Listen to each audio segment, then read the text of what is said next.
हमारे अंदर एक ख़राबी ये पाई जा रही है, हम खुश नहीं, और जब हम खुश नहीं तो हमारे फ़ैसले भी मुनासिब नहीं। खुश क्यों नहीं, इसकी एक वजह समझें। हम सब लोग अपने से ऊपर देखते हैं कि नीचे देखते हैं? अपने से ऊपर देखने वाला शख्स किस में? अच्छे काम के अंदर। आप देखें कि फ़लाँ सीनियर ने मुआशरे के लिए, सोसाइटी के लिए अच्छा काम किया है, काश मैं भी इस लेवल का काम करूँ, मैं मुआशरे को फ़ायदा दूँ।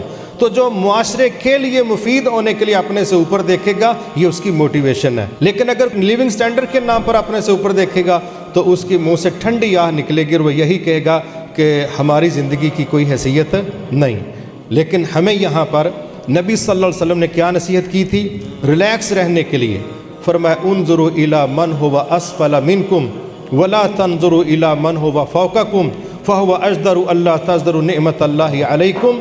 कहा अपने से ऊपर ना देखना, अपने से ऊपर देखोगे जो नेमतें तुम्हारे पास मौजूद हैं उनकी नाशुक्री करोगे, ना कदरी करोगे। माजरत के साथ 5 करोड़ की गाड़ी में शख्स बैठा हो ना, तो उससे आगे नए मॉडल वाली गाड़ी जा रही हो, यकदम वो कहता है कि साड़ी गड्डी दी तो हैसियत ही कोई नहीं, कभी मौका मिला तो ए लैनी, हालांकि वो इस वक्त गाड़ी में बैठा है। यही वजह है कि जब हम दूसरों का लिविंग स्टैंडर्ड देखते हैं अपने से ऊपर, फिर हमारे अंदर ना शुक्री आती है, ना कदरी आती है, और हम पुरसुकून नहीं रह सकते।